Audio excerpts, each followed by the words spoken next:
Megan. I really enjoyed your post and I learned a lot from it.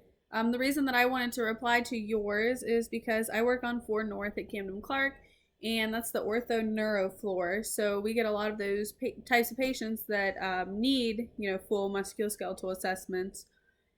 Usually ours are more focused. Most of my patients are joint replacements, so knee replacements, hip replacements. Sometimes we'll get like a partial replacement instead of a total.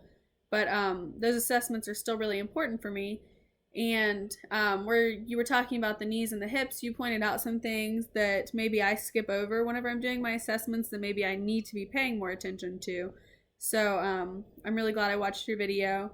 Also, you went through, more detailed assessments on like the shoulders and the elbows and joints that we may not see as many problems with, but I still do get those patients on my floor. So it's important for me to know and understand how to assess those patients as well, the ones that I may not see every day. So thank you for your post. I learned a lot from it.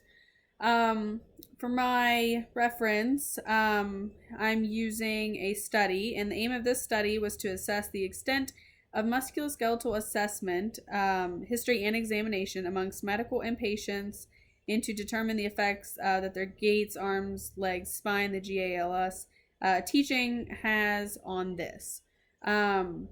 So I'm not going to go through the entire study, but the findings of it were that it demonstrates the musculoskeletal system is still assessed much less commonly amongst medical inpatients than other systems.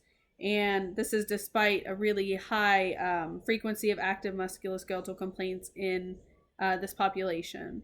So I think that this assessment is a super important one that's often overlooked because I think it's not deemed as like life or death, like you have your patients who have problems with their lungs or with their heart, and we feel like we have to assess this because, if there's something we miss, our patient could die or our patient could have something severely bad happen to them. But with the musculoskeletal system, I feel like we just kind of brush over it because we think, oh, they'll be all right. Like, even if there's something wrong, like they're still going to be okay.